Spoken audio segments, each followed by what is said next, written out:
Controller Rebecca Reinhardt, the Controller for the City of Philadelphia, is here live with us. Thank you so much for coming on the Facebook and do Real Talk with Cherri at 7:30 on a Monday night. Happy to be here. Thanks for having me, Cherri. So first of all, like lots has been going on with the city finances recently, but I want to give a basic primer for people who don't understand what the controller's role is. Just break it down for folk and let them know what it is you do. Sure, absolutely. So the city controller is the elected financial watchdog. So I'm separately elected from the mayor. And the role is to be the audit function over all the city departments, as well as the other electeds. So the district attorney, all of them, the sheriff, et cetera. And also just to make sure that the government is operating efficiently and effectively, which obviously, there's a lot of room for improvement, which we've talked about in the past.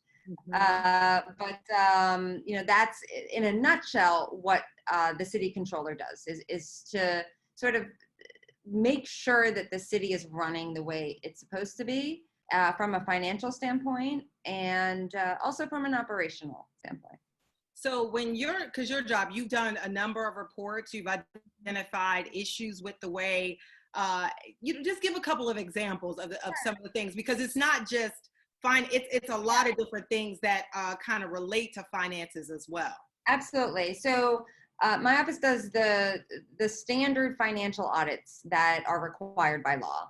But at the same time, what I've tried to do is to look at issues that are important to the people of our city and look at it from a financial lens, but it also has a human lens as well. So for example, the issue of sexual harassment in the workplace.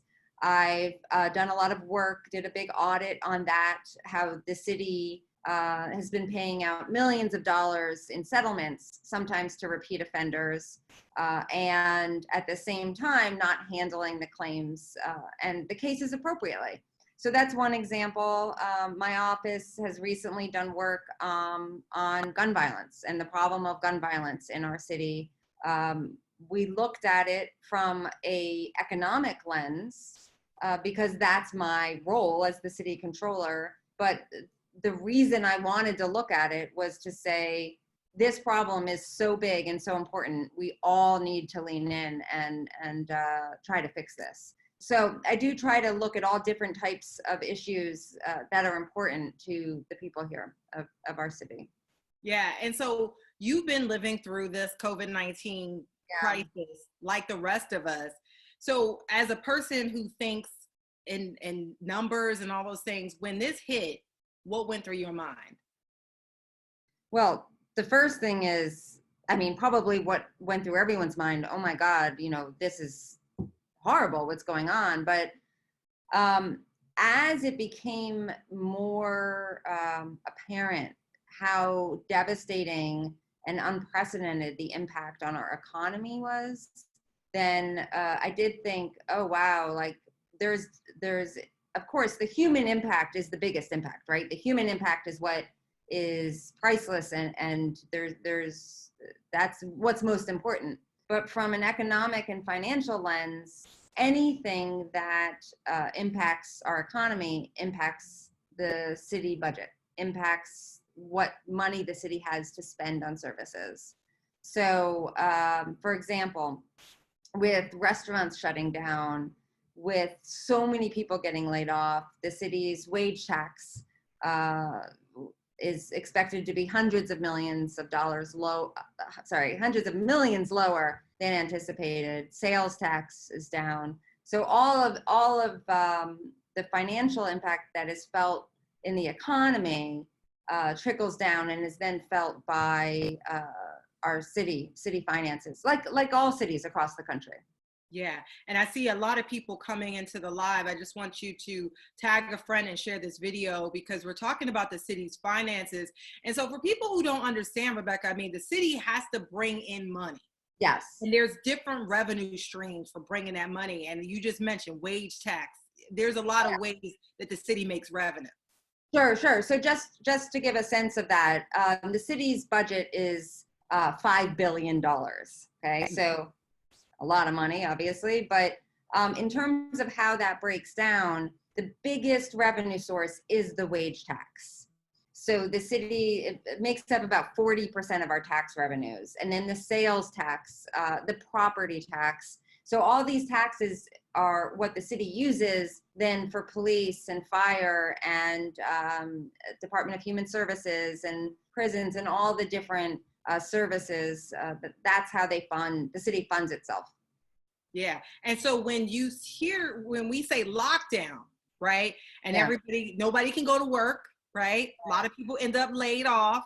Nobody can spend money at stores because all the stores are closed. We're not just the only ones. Individuals aren't the only ones not making money because the city's not making money then. That's true. That's absolutely true. So wage tax is projected to be way down, and all of the taxes. Liquor by the drink, that goes to the school district. School district is feeling the hit from that tax. The extension from April to July to file taxes, that also impacted the city's taxes. So all of that together, suddenly, it's what we're looking at for next year's budget is hundreds of millions of dollars lower. So my office did a report that we released last week that said that we looked at it in two scenarios, in the moderate scenario and a severe scenario, because we don't know how long and what's truly going to happen with the pandemic in terms of, can we go back in a month or two and have some semblance of a return, or will there be another wave? We're not, there isn't certainty around it. And so we modeled it two ways.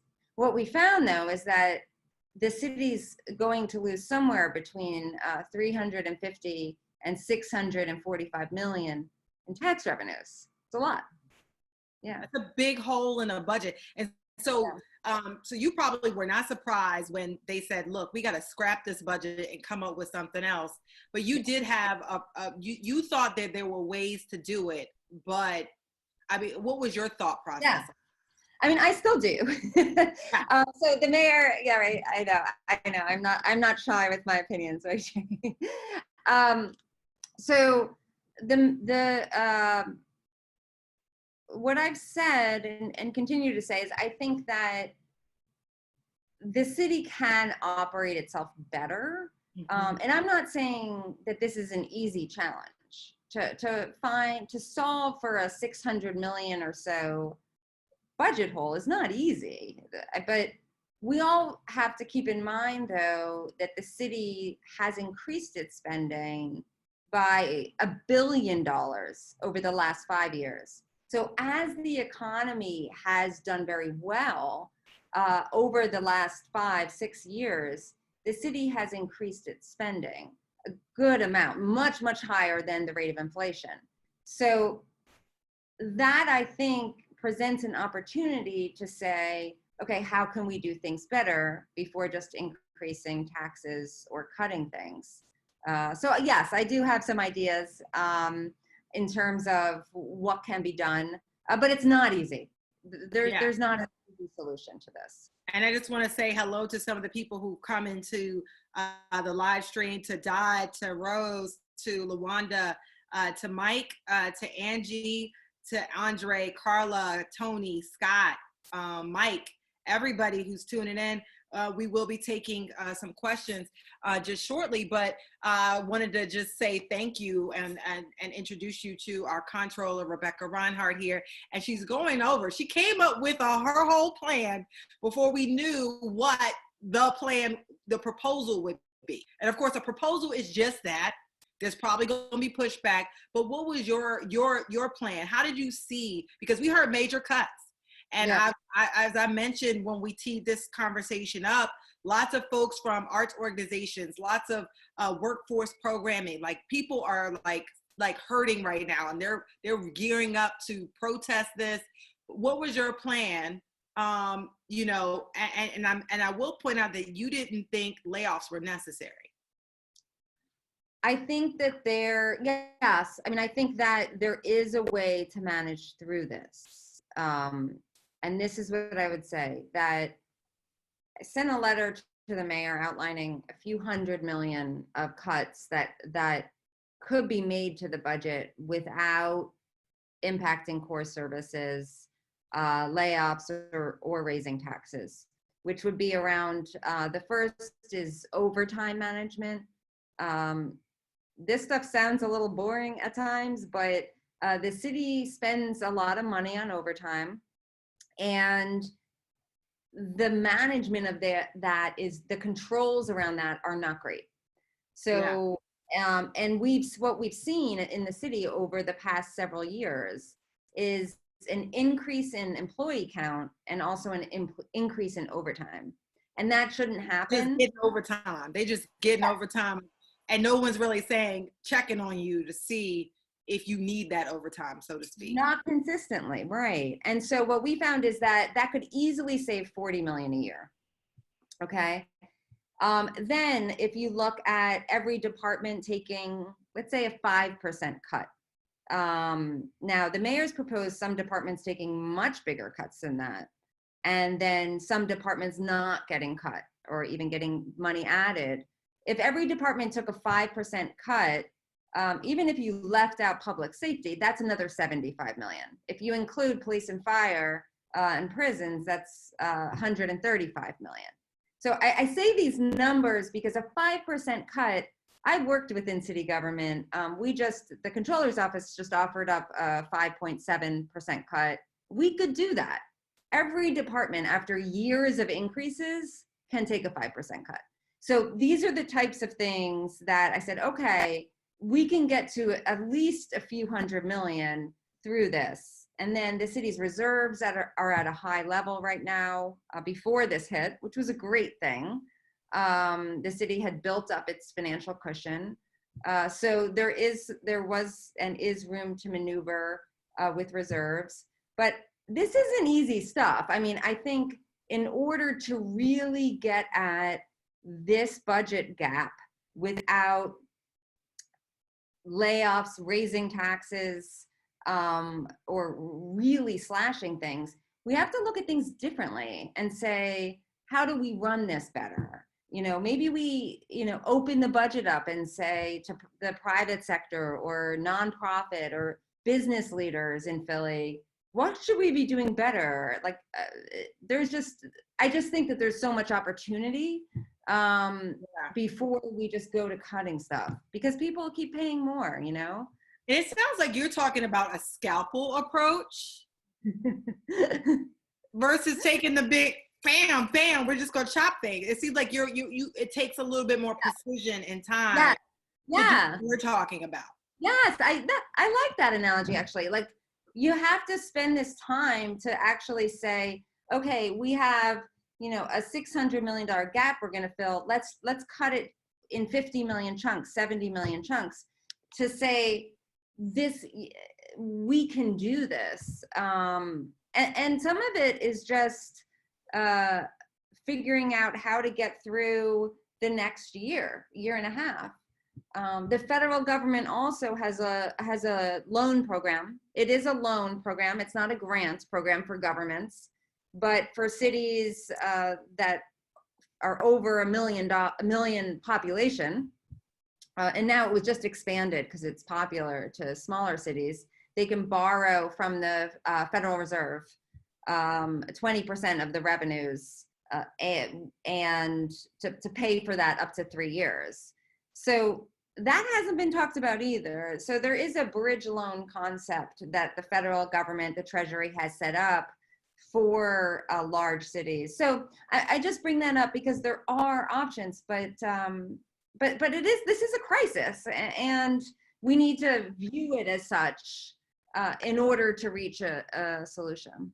Yeah, and I have to say that, and for everybody who's just tuning in, this is Philadelphia City's Controller Rebecca Reinhardt here. She's giving her POV on city's finances, talking about the major cuts. that are coming here in Philadelphia as a result of the COVID-19 crisis. So please tag a friend and share this video right now. This is community news that you can use, hopefully, and you can educate yourself on how this system works. We're elevating the conversation, trying to think a little bit differently. And so I just want to get your reaction to, Rebecca, to what the proposal that came out, and because you're like everybody else sitting there waiting, right, to hear what it's going to be. Any thoughts? Did you have a reaction at all? Yeah, I mean, I think that a few things. I think some of the tax increases, we can figure out a way around that. I mean, the value of the tax increases in the city's budget, it generates about 50 million. So the example I just gave about better managing overtimes, that we could save at least 40 million. We don't need to be raising taxes. I think that needs to be scrutinized more. Okay, because I would push back on that. And I think that there's certain things that do need to be questioned. I mean, everything needs to be on the table. So some of the mayor's priorities are not touched at all, like pre-K and community college is still getting a big increase. There's other things. Those are all great things. And this is the hard part, right? Those are great things, but at the same time, the arts are getting decimated in this budget. And I don't know if that's in the city's best interest. You know, yeah. I don't know if that 100% makes sense. I mean, as the city controller, I want to stay focused on financial angles to present alternatives, and the priorities of should we spend on this versus that, I get less involved in. But at the same time, something as striking as, for example, the cuts to the arts, or there's a question that I have around the closing of the pools. I don't know if that's a public health decision. It's not clear whether it's a public health decision or whether it's a budget decision. Yeah. I mean, so New York City closed its pools for the summer and said, this is a public health decision. We cannot open our pools because of the pandemic. And because we don't open the pools, it will save us 12 million a year. That's what New York City said. Okay, at least you're leveling with the people and saying that's what it is. Yeah. I'm not clear here, you know, why the pools are getting closed. If it's health, is it budget? We just need to understand it better. That's what I would say. Yeah, and I will say that, you know, there's a number of cuts, and I think the arts cuts were one of the toughest ones, because, you know, the whole office of arts, culture, and creative economy, you're like, layoffs. And they have been doing some amazing work in Philadelphia as an art city. So a lot of people are very upset about that. But at the end of the day, though, Rebecca, I mean, somebody's going to get cut. Some cuts have to happen, right? Because when you lose $650+ million and more could come, we don't know. Don't some fail safes have to be put in place to anticipate further losses as well? Well, I think there of course has to be cuts. It's the matter of how they're done, and if there's ways to do cuts that actually are around operating better. Cuts that are, you know, decimating one specific area. Commerce Department as well is getting huge cuts. Economic workforce development's getting shut or something. Yeah. So I mean, I think there are questions around that. You have that, then you have certain other areas that are not being touched. I think that's where the discussion is going to be had. Yeah. Does that make sense? Sure, things do need to get cut. But the Office of Arts and Culture and those grants, in the scheme of things, it's a few $1 million.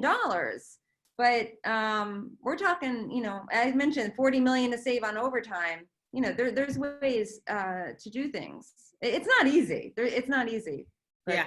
I do think there's ways. scalpel approach. And so let's talk about this, because at this point, Rebecca, and we're going to open it up to questions, and we have folks coming in.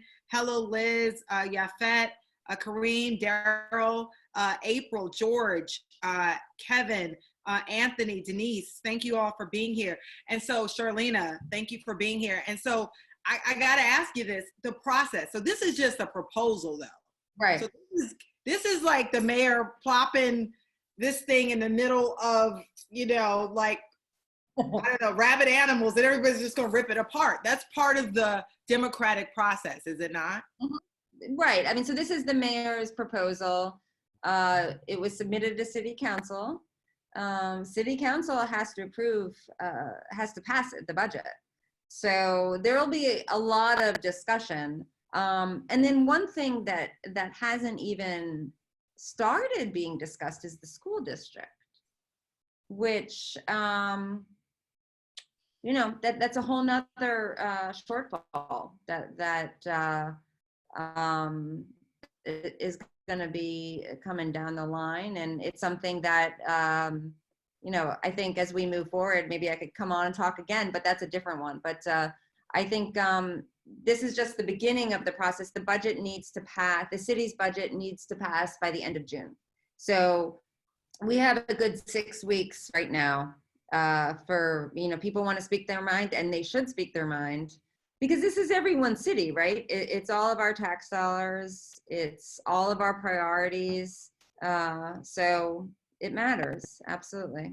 Yeah, and people are gonna speak their mind. This is Philly, so that's what and they should. Right. They speak their mind. And so let me just check the live feed. If you guys have any questions, you can post them in our comments. We have about 25 more minutes with Comptroller Rebecca Reinhardt. So I'll try to get to as many of your questions as I can. That's one of the things people really like about this, is being able to propose questions. So let me see. And Rose says, Philly is filled with grit, fortitude, and determination. Passion and heart will help set us apart and help us survive. Yes, we want to survive. We are already the largest, poorest city in America. My God, says Angie. This is just some of the reactions.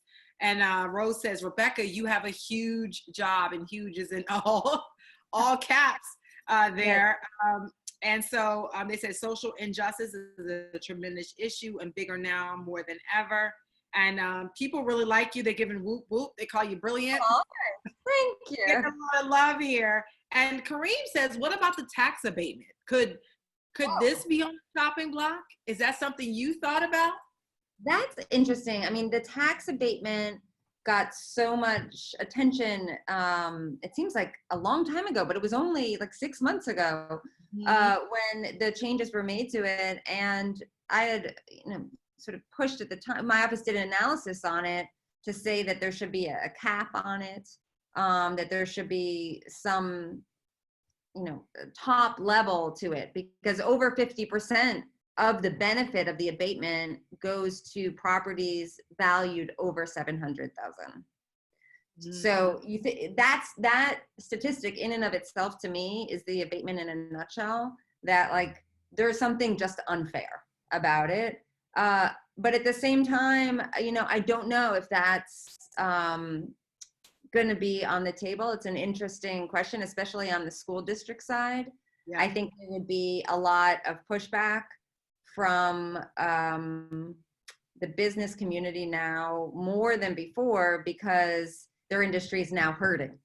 Yeah. So, you know, I mean, but that's an interesting question. And I think that's why it's important for people to speak up, because it's a lot of times people will say something and I'll say, that's, you know, it's a good idea. So it's a good question. Yeah, definitely interesting question. And everything, I mean, again, the proposal is just that, it's a proposal, and it's an opportunity for everybody to voice their opinions. People are talking about the PPA. Oh, yeah. You know, they're like, you know, people getting, I mean, can they get more funding from the PPA? Is that an option? So the PPA, I've actually had a long-term audit performance audit going at the parking authority, which should finally be wrapping up in the next, I would say, 2 months. It hadn't been audited by the city controller in a decade. So when I came into office, that was one of the big areas. I said, okay, come on, let's try to see what's going on here, because every dollar that the parking authority spends is a dollar that doesn't go to the school district. So so that's a good one too, but it's set by statute. So that's why the audit's important, but there's not a quick solution in the parking authority money. Yeah, Unfortunately. you got to look at it and make sure they're spending it reasonably. Well, right, exactly. And then once you figure out whether or not they're doing that, you might be able to get some more cash for the school district, because that's the big thing. People, the schools were just starting to get what they needed. It just, I mean, Rebecca, my heart was like, no, we can't go back. I mean, the schools, I mean, my daughter's in the 4th grade in the public school system in Philly. I mean, I just think like we've got to figure this out. That's why it's so important to figure out a way forward that's smart. You know, that's, you know, maybe it's painful, but we all say, you know what, that there was true leadership there, right? I mean, and wow, you know, the city really was creative and we're all in this together. I mean, that's the feeling that we should have. And I don't always think we have that about government leadership. So I think that it is important as we move forward to make people feel confident that, you know, the government is going to stand up for them and for their kids, and make sure their kids have schools, and, you know, make sure people feel safe, and, you know, all of that, right? I mean, that's the role of government. And you know, anyway, I'm getting off topic now, Cherri.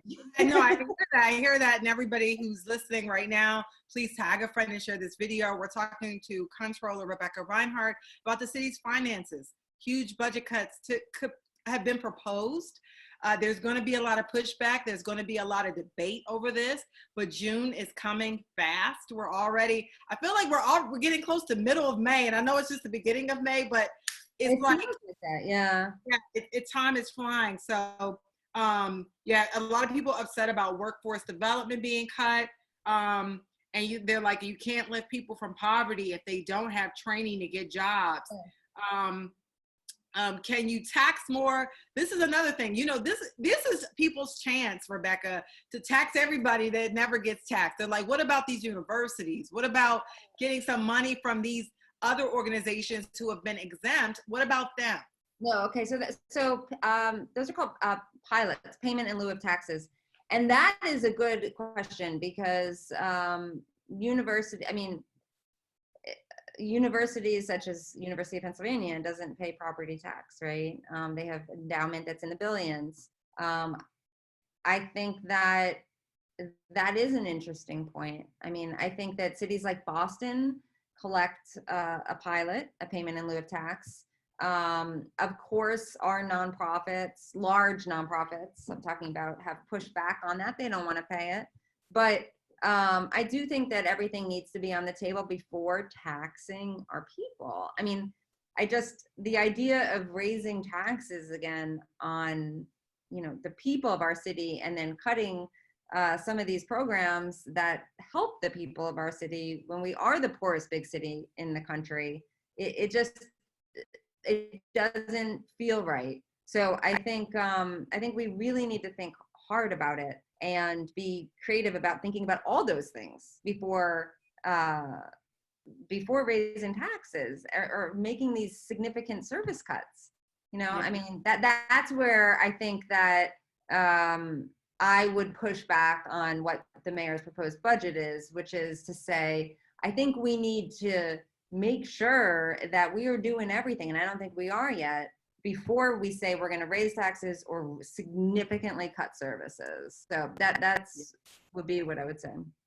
And I have to say that, to me, in my mind, and I don't take a position on the tax issue, but to me, it's like raising taxes at a time when people are literally out of work, struggling, just seems like it's another slap in the face. You know, it's another slap in the face for the people, you know, because a lot of people have to take pay reductions in order to keep working. So you're making less money and you're going to have to pay more. And it just doesn't seem like it's right. And it says distance learning is not going to work for the kids with 0 laptops. Yes. Sell off assets. Kareem Thomas is on a roll. He says, what about selling off assets that haven't been used in 15 years? Could we sell some stuff? The school district did that a few years ago. Yeah, they but did. That takes time, right? Doesn't that take a lot of time? Would Oh, that yeah, it does take time. I mean, I think some of that needs to be looked at in sort of a bigger way. Like the city's real estate portfolio needs to be looked at. And cities across the country, and Philly's like this, own real estate and don't always keep track very well of what they own to understand, you know, everything that could be part of a public-private partnership, or, you know, those are all really interesting questions. And these types of conversations are what we should be having before, you know, saying, oh, we're just going to cut, you know, these services and raise taxes. So it's a good idea. Yeah, another good idea. It says, please discuss earmarking funding because those are usually safety net programs. And this is from Amina Mimi McCanwood. She says, love you, Rebecca. So, so are there, because you mentioned that there are some areas that the mayor has not touched. Right. Mention those again. And then are there earmarked, should we be concerned about earmarked funds? Well, I guess the question is around earmarked funds. I mean, there's certain funds that are, certain programs that have been sort of protected, if that's what is meant by that. I think some of them are part of the mayor's core priorities, and something like funding for pre-K, perhaps community schools rebuild, community college is getting an extra increase. I think those are all good things, but at the same time, the question is really, should everything be on the table if we're looking at some, you know, having to balance the budget in some way or another. Yeah.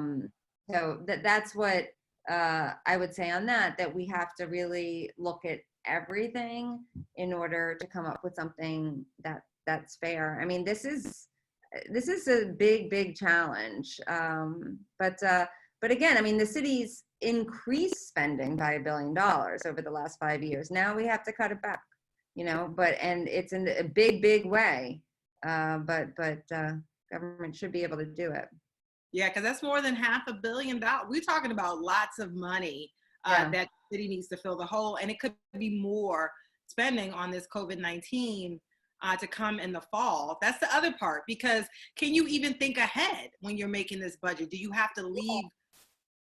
So this is what I would say that. So the federal government through the CARES Act is reimbursing local governments for their unplanned COVID expenses. So on the expense side, almost all expense that's associated with COVID will be reimbursed. So we will get money from the feds for that.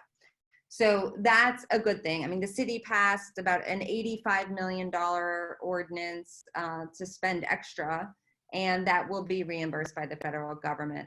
So on the spending side, there are unknowns, but at the same time, there is that sort of safety net from the feds. It's the revenue side where the big hit is, and where the federal government hasn't come in and said, we'll give you a grant, right? They're not giving, filling the hole. They will with a loan, but not with granting the money, giving the money. So I think we've done modeling now. We're pretty comfortable on the modeling that shows over the next year and 3 months, year and 5 months, what the hit will be. And then the thing is that this crisis is a public health crisis, right? Mm-hmm. Once we can get that, you know, vaccine or get it under control, which is, you know, the big once we can do that. But once we can, the demand is there. The demand for restaurants and retail and getting back to our life and our jobs, that the demand is there. So this is a different type of recession than back, say, in 2009, 2010, when it was the financial industry, the mortgages, and it really just hit the whole economy. This is a public health issue that we need to solve, and then the economy will rebound. Yeah. And I have to say that, people have said that there's so many unknowns here though, Rebecca. I mean, Yeah, there's, I know. because if we have another round, there could be another revenue hole that we don't have. Can you even plan for something like that in a budget? Yeah, I mean, I think that by looking at the moderate to severe, so this what the moderate scenario with 345 million of missing revenue compared to severe at 645 million, that's the type of range. It's a few hundred million. And look, something unexpected could happen in the future. There could be another waiver, and then that's the job of leadership, though, to say, oh, okay, something's happening now that's unexpected. We need to go back and look at it. But I don't think that this is undoable, right? I mean, undoable meaning that I think we can react in a strategic way to this that sort of makes the change a good one, even though it's a horrible situation. You know what I mean? Yeah, it doesn't have to be as bad. I know people were very upset. We have a lot of, let me see, God bless you for working from home. This is learning to everybody. Small business pay taxes that go to our schools. However, large, big name businesses do not. How about increase the taxes to commercial owned properties that house big name businesses instead of increasing personal homeowner taxes? That's from Angie Bird. Is that is that an option? Can we, I mean, is there a way to tax some people and not other people? In some ways there is. So there's a way, for example, what the mayor's proposed is to increase the wage tax on commuters, on people that live outside the city, but to not increase the wage tax for people that live in the city. People have different views on that. People that commute into the city would argue that, why do they have to pay more, et cetera. In terms of commercial real estate, that's a little bit harder because there's something called the uniformity clause, which is this legal thing that basically says that you can't tax different types of property owners in different ways. So you can't tax a residential owner different than a commercial owner. That's just the state of Pennsylvania law. But there are ways around that through other taxes which have occurred in the past. So I think what you're getting to is the equity lens, right? The saying, well, let's do something that doesn't add another burden to the working person, to the person that's just making ends meet, which is like, why do these wealthy people keep getting wealthier, right? I mean, that's sort of like why does it money? Yeah. Mm-hmm. Right. Like, so, and I think the equity lens is really important. I mean, as we move forward. Yeah. So thank you for those questions. People are just panicking because they haven't even gotten their unemployment checks. Some people haven't gotten their stimulus check yet. Yeah. And some people are saying that the wage tax needs to be lower to attract more businesses. But of course, and now it's being increased. I mean, it does. I mean, the research has shown that we need to lower the wage tax. We have one of the highest tax burdens in the country in Philly. And so that's why I think it's so important to say, like, we can't be raising taxes unless we absolutely need to as a last resort after we've tried everything. But yeah, I think the wage tax does need to go down. And, I mean, I think all these questions are good ones. And people are right to feel nervous and stressed, but at the same time, we will get through this. We will. As a city, as a people, we'll absolutely get through it. Yeah, and people really like these conversations. They feel like they're able to say, have people actually listen to what they have to say. And then Linwood Holland says, do we really have to cut recreation? I mean, yeah. Do we really have to cut arts? I mean, you think about a city that's rife with gun violence, and we saw gun violence happening in our city despite lockdowns. And then you cut workforce development, you cut art that has, kept a lot of kids occupied. You cut other types of programs like this. And it seems like it's just, those are also anti-violence options as well. Right. No, I mean, I agree with, I worry about that too. I think that um, it doesn't make sense to me to be, it's one thing if you're if you're cutting rec programs because of the pandemic, then that's a public health reason. But when you frame it, what it's being framed right now as a budget issue. And, I mean, I think that we really need to look closely at this, because where are we cutting and who are we impacting negatively? And, you know, what's going to happen? I mean, you mentioned the gun violence. I mean, the gun violence is getting worse and worse. It's the highest that Yeah. it's been since 2007. Yeah. And we need to be like 150% leaned in on that. And what can we do? And having kids have nothing to do over the summer. I mean, I don't know how that solves that. So I think that we do need to think really hard about that, and try to think about other ways to get through this. So yeah, I've been pushing on this. Yeah. And let's talk, I mean, we're a few minutes from wrapping up here, Rebecca, but how do we, okay, so this is just a proposal at this point. Right. So how do people sort of deal with that? Because this is not the final budget, y'all, just so you know. This is not the final budget. This is only Mayor Kenny saying this is what he proposes. So how do you push back? Because you mentioned there should be pushback here. How do you like stir things up and fight for, the things that you see are on the chopping block? Yeah, so that will happen through the city council process. Now, usually there are public hearings where people can go in person. I do believe that they're doing those hearings and those discussions through, yeah, through the internet and all of that. So, but I would say that people should use their voice. Reach out to their city council person. City council people are the ones, the ball's in their court now. I mean, my job, I can give ideas, I can give my opinion, I can give ideas to where to save money and where not, so not to cut things, and I can give alternatives. But city council people are the ones that will vote on this. They are the ones that will propose, changes and say that we will vote for this if this changes. So the ball's in their court, and they have an important job. But people can reach out to their district council person at large as well. Yeah, and I think that this is part of what this whole platform is about, is teaching people how the systems work, and so that they use it properly.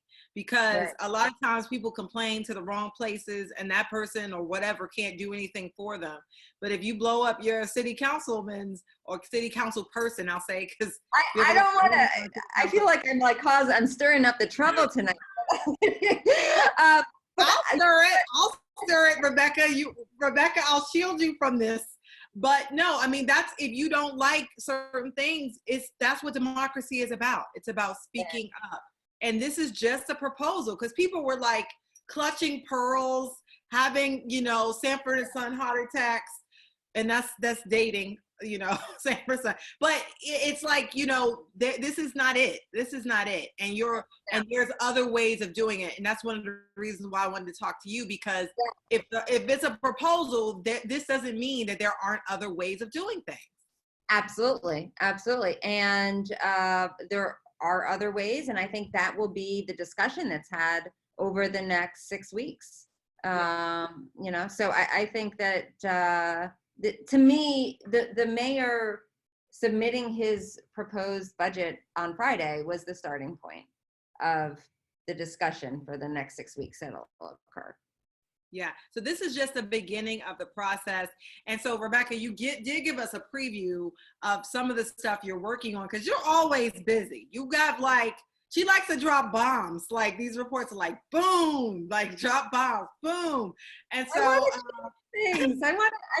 to make this city how good it can be, the government, I want to shake it up and all that. So yeah.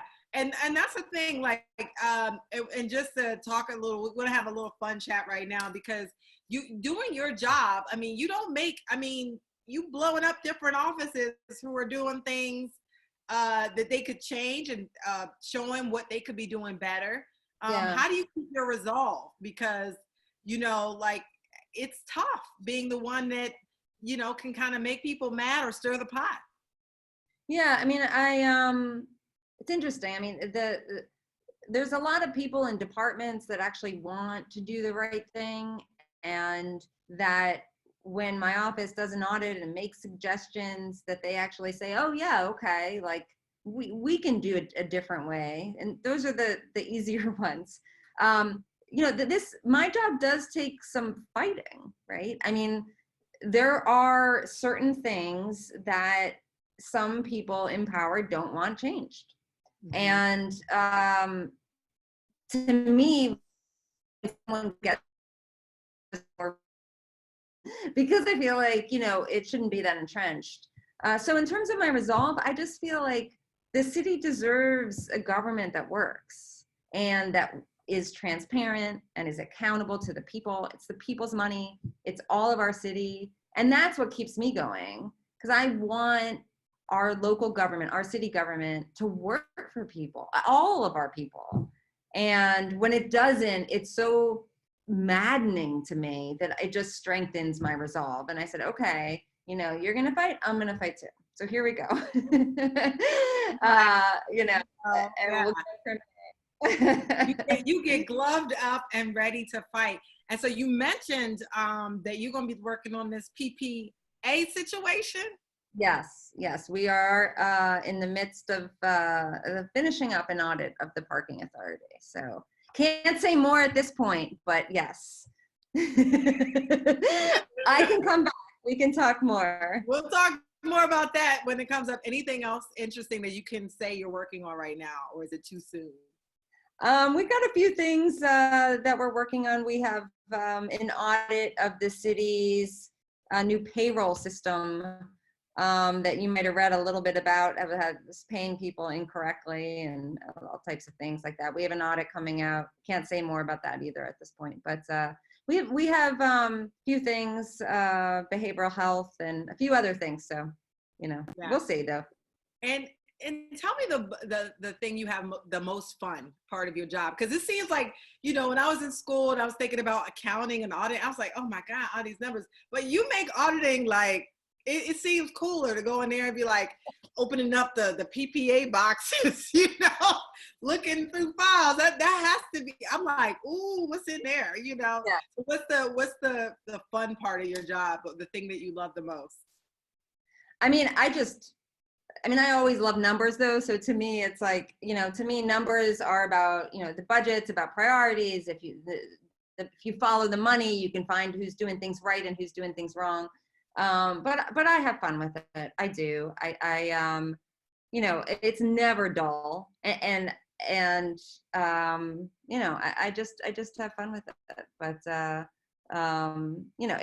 you are right. It's not a traditionally fun job, right? Like numbers and accounting and finance. Every once in a while, I'll feel like I'll start to lose people, and I'll say, "Come on, stay with me." But it's good. I enjoy it.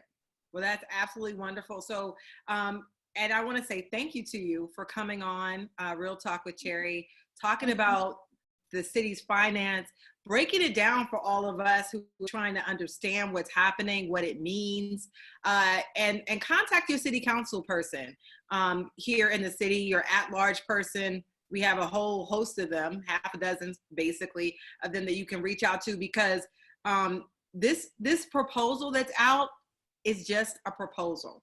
There are other ways. Rebecca laid out other ways you could do it. Doesn't necessarily mean everybody's going to agree with her, but there are other ways, and I'm sure other members of city council will do the same. Mm-hmm. Absolutely. Yeah, that's good advice. Yeah. Any final words to our group here of folks? Kareem, Rose, Angie, everybody says keep fighting to you. They said that there are probably some city council folks who agree with some of the proposals or the points of view you have, Rebecca. Folks, put that in here. Dina, Angie, Chip, Rose, Wayne, everybody, thank y'all for tuning in and for all the great questions. We're all learning here. Like, people love this because they get to actually learn a little bit about how city government works. And so thank you for the explanation. Well, thanks for having me. Thank you. And I think, you know, we will get through this. I mean, that's what I would say to everyone listening, is that this is an incredibly difficult time, but we will get through it financially and from a, you know, human and emotional standpoint as well. So we'll all make it through, and let's just keep talking in the meantime. Right? Yes. And so thank you so much, Controller Rebecca Reinhardt, for coming on Real Talk with Cherri. We really appreciate you, and thank you so much. And this, please tag a friend, share this video. Folks will probably have questions about how this budgeting process will work. Rebecca explains it all. Let your folks know, and we'll post resources on this post that you can also share about the budget and everything. And I'll post the link to the article about your proposal.